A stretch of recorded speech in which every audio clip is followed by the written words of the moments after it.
ალბათ ყველას გსმენიათ გამოთქვა ეგ არა იხვის ტოლმა. იტყვიან დამცინავი ტონით, როცა ადამიანს აგრძნობინებენ, რომ არარსებულზე ლაპარაკობს. მოკლედ, მე დავარღვევ ამ არარსებულ სტერეოტიპს და მოვამზადებ გემრიელ იხვის ტოლმას. იხვის ტოლმა მზადდება, რა თქმა უნდა, იხვისგან. აქ მაქვს მე დაახლოებით კილონახევარი იხვი. იხვის ძირითადად ყველაზე გემრიელი ნაწილები აქვს ფილეში და რა თქმა უნდა, კანში. ამას დავამუშავებ. გავასუფთავებ კანისგან. კანს ცალკე გადავდებ, მე გამოვიყენებ, რა თქმა უნდა, კანს. მაქსიმალურად შევინარჩუნებ კონს. ძირითადად ტოლმას ამზადებენ ბრინჯით, ახვევენ კომბოსტოში ან ვაზის ფოთოლში. მე მოვამზადებ ცოტა განსხვავებულს, რადგან იხვის ტოლმაა. გადავახვევ ჯერ იხვის კანში, დავბრაწავ და მე გადავახვევ წითელ და თეთრ კომბოსტოში. გადავტეხავ სახსრებში, დანით ჩაუჭრი და გავაგრძელებ გასუფთავებას. იხვი გავასუფთავე, ეხლა შემიძლია დავჭრა კანი, მივცე ლამაზი ოთხკუთხედი ფორმები, რომელშიც შემდეგ გავახვევ დაკეპილ იხვის ხორცს, შეზავებულ დაკეპილ იხვის ხორცს, დავბრაწავ და მე კიდევ გადავახვევ წითელ და თეთრ კომბოსტოში. კანს გადმოვიღებ ცალკე თეფშზე. დავიწყებ გამოძვალვას. ძვლებისგან გავასუფთავოთ. და მე კარგად უნდა დავკეპო.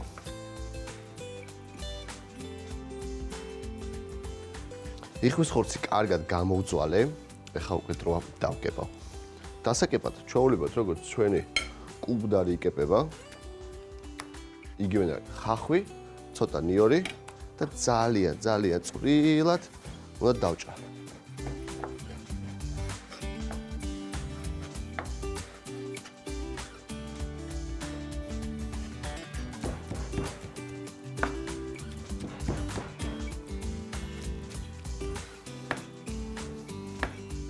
ნიორი ახლავებით 3 კვილი საკმარისი იქნება. კარგ არომატს მისცემს, გემრიელს გახდის და ერთი პატარა თავი ხახვი. აქ ძირითადი გემო უნდა იყოს იხვის ხორცის. ჯერ შემწვარი, მერე მოხარშული და გემრიელი მაწვნის და არაჟნის соусით.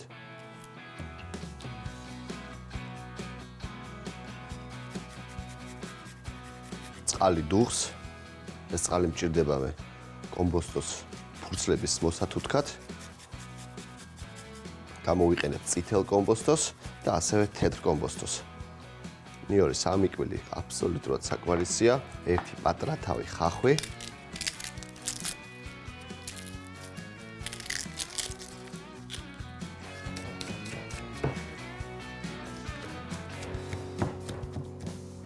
რა თქმა უნდა, ცოტა მარილი გემოვნებით.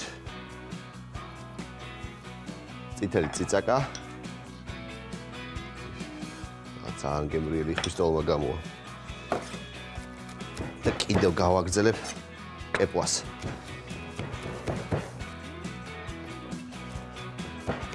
კარგია. გადმოვიღებ თეფშზე.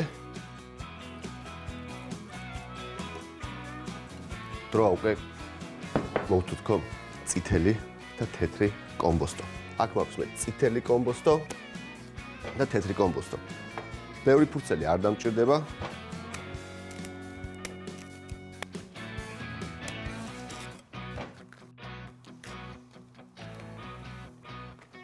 ცოტა თეთრი კომბოსტოც. თეთრი კომბოსტო უფრო დამჯერია. სანამ ფურცლის მოშორებას დაიწყებს, სასურველია კომბოსტო მოათავსოთ თბილ წყალში. მე უფრო მარტივად წვრება ფოთლები. შვენია. ძალიან მნიშვნელოვანია ტოლმის მომზადებისას კომბოსტო კარგად დაამუშავოთ. კარგად დამუშავება ნიშნავს შემდეგს. აი ეს ძირითადი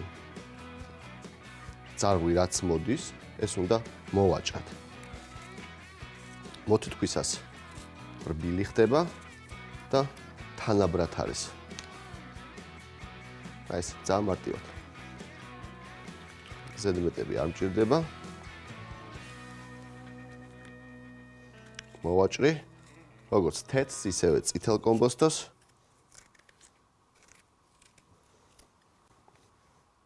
კომბოსტო უკვე გავამზადე, წითელიც და თეთრიც, წყალი უკვე დუხს.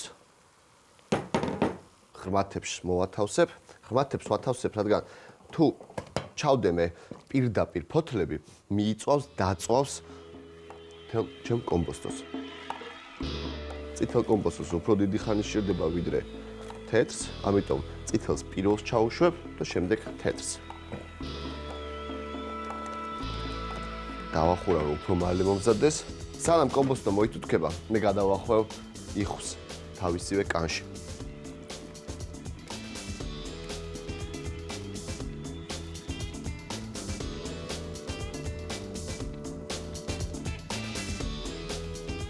მე შემიძლია უკვე ტაფა დავადგა, რომ ეს იხვის კანში გადახვეული იხვის ხორცი დავბრაწო. ტაფა ზეთი. დაბრაწვას დიდი ხანი არ სჭირდება, რადგან ეს კიდევ კომბოსტოში უნდა გადავახვიო და უნდა მოვხარშო. ამიტომ სჭირდება დაახლოებით 3-5 წუთი.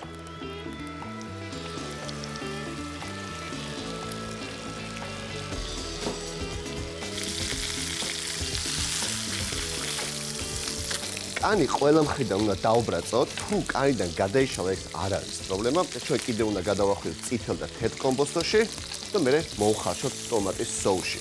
ეს უკვე თითქმის მზად არის.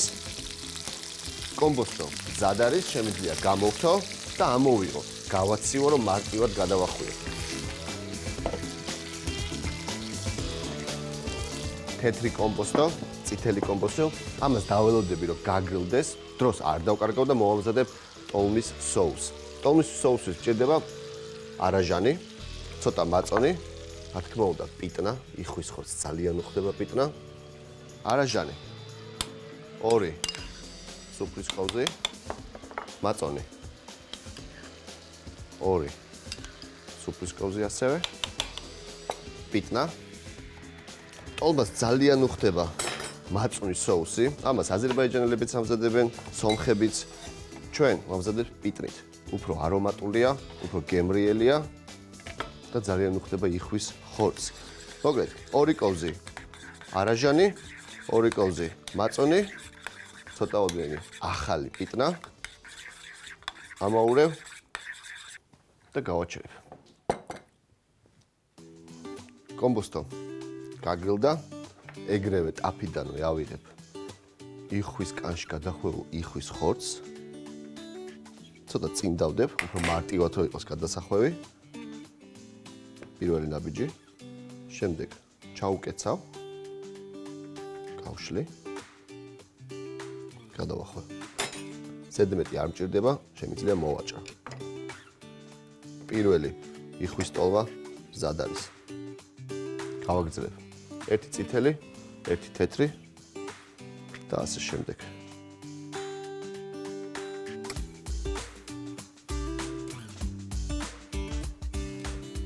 მეორე ტოლმაც მზად არის.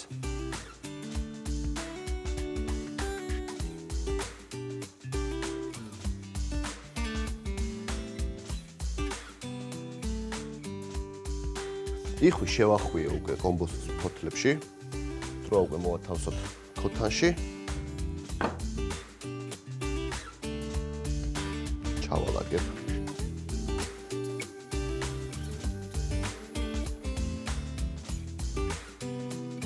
შვენიერი. ქოთანი ამოვავსე უკვე იხვის ტოლმით. დროა მოვამზადო სოუსი. სოუსი ძალიან მარტივია.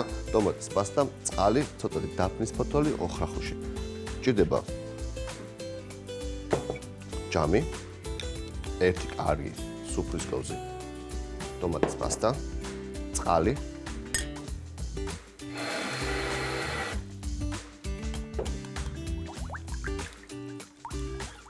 ტომატის პასტას კარგად გავხსნი. მოვასხავ ცოტა იხვის ცხიმს, უფრო გემრიელი რო გახდეს ტოლმა, რა თქმა უნდა. ტომატის პასტა გახსნილი წყალში.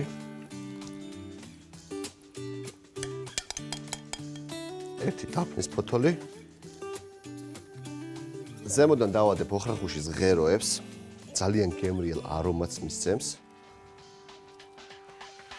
ეს დავახურავ და იხვის ტომატს მოვხარშავ. დაბალი ცეცხლი.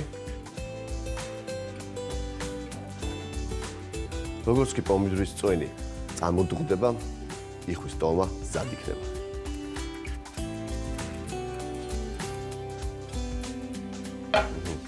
იხვის ტომა მზად არის. ოხრახუშს ამოვიღებ. ძალიან არომატულია. და ფაქიზად ამოვიღებ ტოლმას.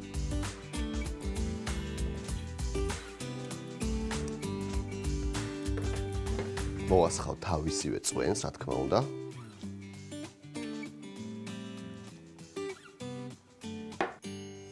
ცოტა პიტნის соуსი.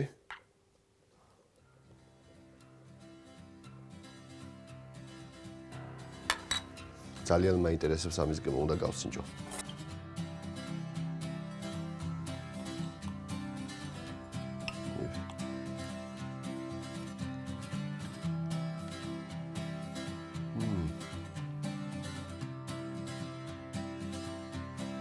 აშკარად ძალიან გემრიელია.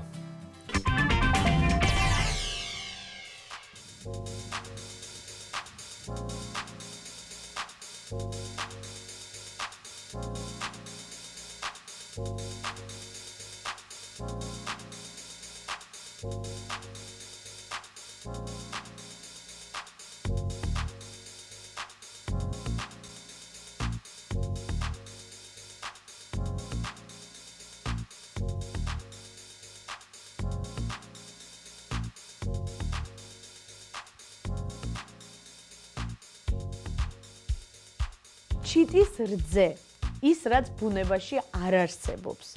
ფრაზა სუფრას ჩიტის რძეც კი არ აკლდაო, იყენებენ მაშინ, როდესაც უხვად და მრავალფეროვანი კერძებითაა გაწყობილი სუფრა. ამიტომ მე გადავწყვიტე, რომ ჩემ მენიუსაც ჩიტის რძეც კი არ აკლდეს. ვამზადებთ. დავიწყეთ. კვერცხის გული და ცილა გავაცალკევოთ. დამჭირდება 6 კვერცხის ცილა.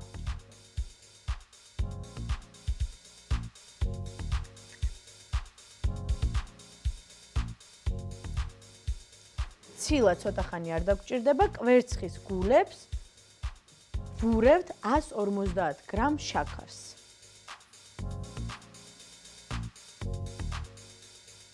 ავთქვიფოთ კარგად, სანამ არ გათეთრდება გულები.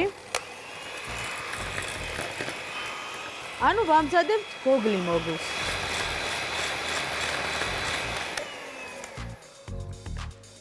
$120 გრამი ფქვილი დავუმატოთ.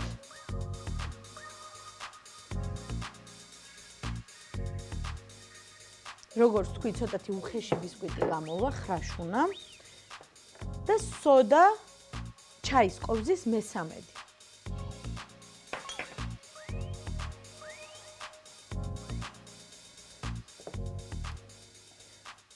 ხრაშუნა ბისკვიტის მასა მზად არის, საკმაოდ შეკრული მასა მივიღეთ. გადავდგავ.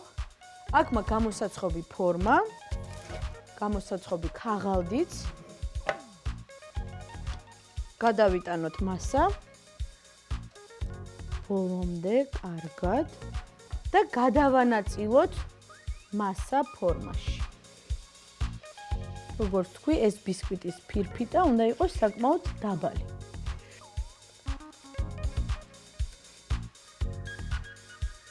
ვაცხობთ 180 გრადუსზე 17-20 წუთით.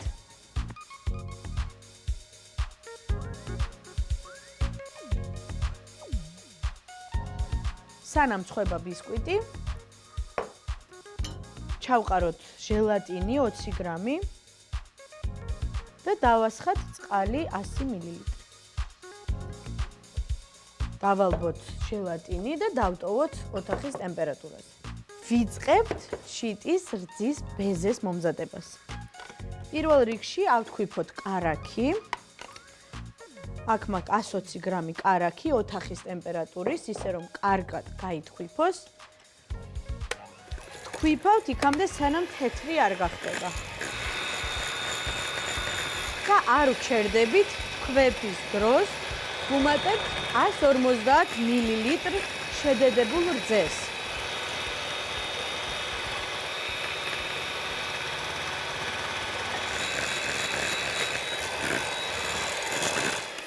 კარაქის და შედედებული რძის მასა მზად არის, გადავდგათ, ვიწყებთ ცილის თქვეფას.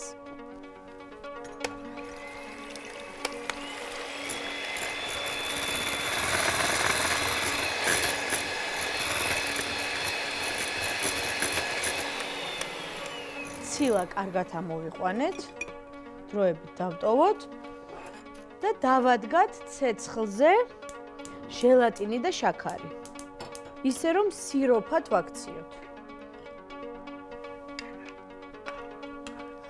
ჩვენი დალბობილი ჟელატინი გადმოვიტანოთ ქვაფში და 160 გრამი შაქარი დავუმატოთ.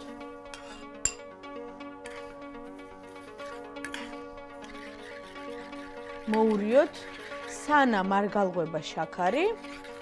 შაქრის და ჟელატინის სიროფი მზად არის, გამოვთოთ, უკვე კარგად გაცხელდა.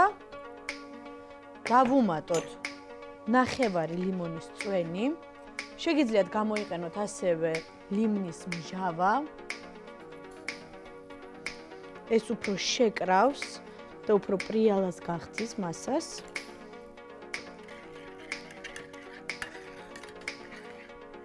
კარგია. ვთქვიფოთ ბეზე და ისე დავუმატოთ თბილი სიროფი.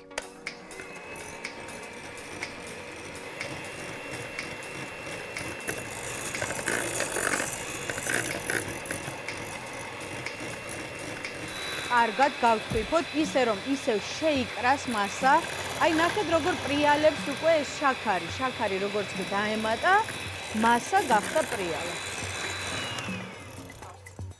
დავუმატოთ ცილის მასას კარაქის და შედედებული რძის მასა. კიდევ უფრო ცხიმიანს და გემრიელს გახდის ბეზეს.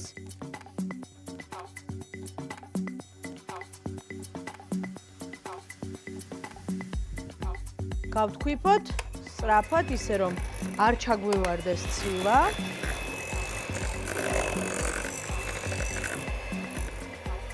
და ბოლოს ვანილი.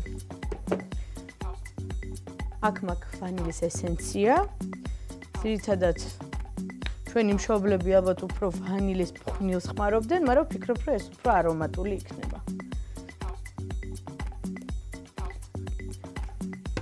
გავთქვიფოთ ერთხელაც.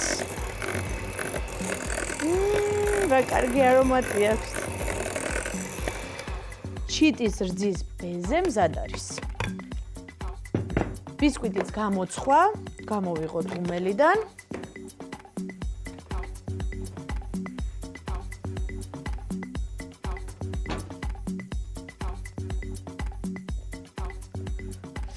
მზად არის გამოცხვა, როგორც თქვი, უნდა იყოს დაბალი და ხრაშუნა, სანამ ცხელია გვერდები შემოვაჭრათ, რომ მერე მარტივად ამოვიღოთ ფორმიდან. უნდა გავაგრილოთ. გადავიტანოთ ბეზე ფორმაში. აი როგორი ფუმფულა და ლამაზი ბეზე გვაქვს.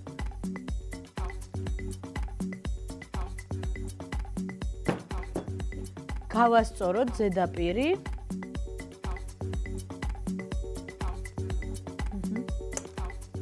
გადავასწოროთ ზედაპირი დანით.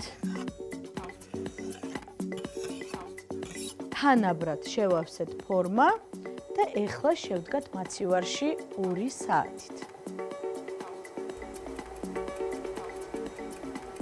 ვამზადებთ შოკოლადის მინანქარს. ავანთოთ ცეცხლი. ჩავყაროთ 100 გრამი კაკაო, შავი კაკაო. 120 გრამი შაქარი. წყალი, დაახლოებით 150 მილილიტრი წყალი. ამოურიოთ.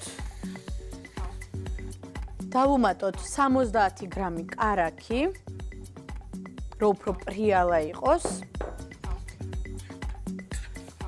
ველოდებით რომ კარაქი გადნეს და მინანქარი წამოდუღდეს. მინანქარი მზად არის. გამოვრთოთ, კარგად უნდა გაგრილდეს. ჩიტის რძეც უკვე მზად იქნება და გამოვიღოთ მაცივრიდან.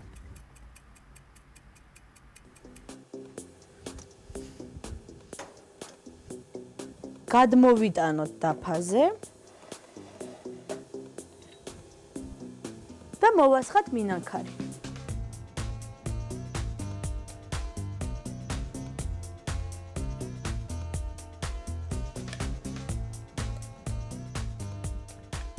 გადავანაწილოთ. გავალამაზოთ გვერდებით. ოდნავ გადავიტანოთ შოკოლადი.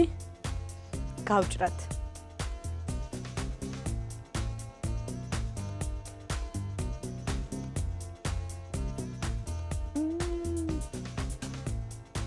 იდეალურია. აი ეხლა შემიძლია პირდაპირ ვთქვა, რომ ჩემ მენიუს ჩიტის რძეც კი არ აკლია.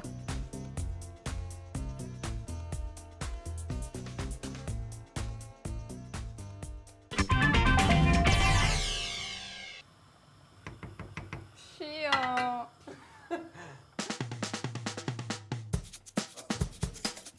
ყალი ადუღდა.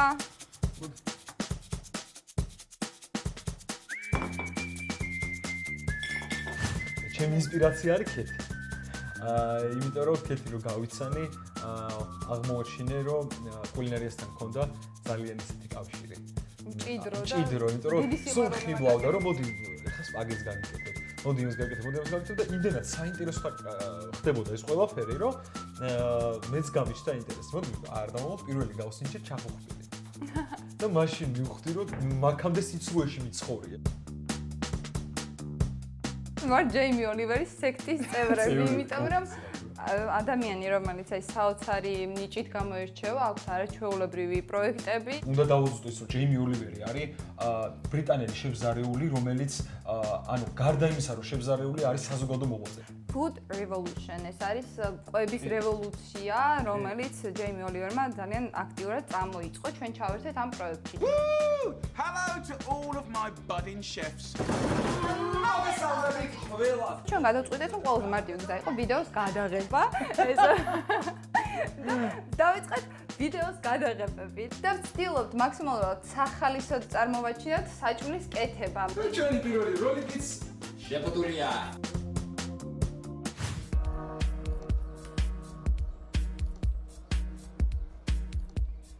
იქიდან გამომდინარე, რომ ყველაფერს აკრიტიკებს და ძალიან დაობენ გემოვნებაზე და ზოგადად პრობლემატურია ეს საკითხი, რა არის კარგი, რა არის ნამდვილად კარგი და რა არა. ვფიქრეთ, ჩვენი აზრი როგორც მომხმარებლებს შეგვეძლო დაგვეფიქსირებინა და ჩამოგვეყალიბებინა რა რატომ მოგწონს და რა რატომ არ მოგწონს. ჩვენი ჩარჩო რეალურად რაშიც ესე ვთქვათ ვექცევით და კრიტიკის რაღაცა ჩონჩხი გვაქვს არის ყველა ის კომპონენტი, რაც სჭირდება კარგი რესტორნის, კარგი საკვები ობიექტის შეფასებას. მაგალითისთვის ეს არის სისუფთავე, ეს არის მუსიკა, ფონური მუსიკა, ეს არის ღვინო, ეს არის მიმტანის ცოდნა, გამოცდილება და მახსოვს ერთი შემთხვევა, როცა ძალიან ქართულ რესტორანს ვეწვიეთ და ძალიან გემრიელი იყო ყველაფერი, მაგრამ მუსიკა ფონური იყო იმდენად შეუსაბამო ამასთან, რომ ხასიათი, საერთო სიტუაცია, აურა იყო აბსოლუტურად განსხვავებული. აი, ამას ძალიან დიდი მნიშვნელობა აქვს. ფონური მუსიკის არარსებობა ცოტა უხერხულობასაც კი იწვევდა. სიჩუმე დანაჩანგლების ხმა, ამიტომ აურამ მუსიკის ნაკლებობის გამო ჩვენგან 6 ქულა დაიმსახურა. ორი მიმტანი გვემსახურებოდა გოგონა და ბიჭი. ჩვენი იქ ყოფნის პერიოდში არც ერთ მათგანს არ გაკარებია სახეზე მასპინძლური ღიმილი და რაც მთავარია სამწუხაროდ არც მათი პროფესიონალიზმით მოვიხიბლეთ. ამიტომ კატეგორიებში კეთილგანწყობა და პროფესიონალიზმი ერთ-ერთი ქულა ჩვენს მიმტანებს. ქათმის ბურანოსთვის ზედმეტი ქება მიეწერათ. გემრიელი კი აღმოჩნდა, თუმცა თითქოს არომატები გაბნეული იყო და ერთი მთლიანობა აკლდა. ბევრი რომ არ გავაგრძელოთ, როდესაც ბარბარე ჯორჯაძის რეცეპტურაზე გაქვს პრეტენზია, მაშინ მაქსიმუმი მოგეთხოვება. კატეგორია კერძი 7 ქულა.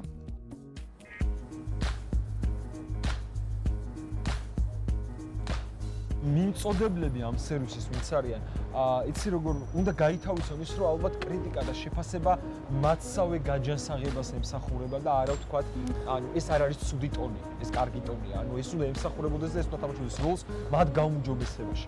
კულინარიას, აი როგორც სფეროს პოპულარიზაცია ჭირდება, იმიტომ რომ ეს განაპირობებს მე კრიტიკის მომძაფრებასაც, ეს განაპირობებს მომხმარებლების შეფასებასაც. შესაბამისად, კულინარიის პოპულარიზაცია ალბათ ყველაზე კარგი წყარო პირველ რიგში ტელევიზია. გავჭრათ ცხელი პუდინგი.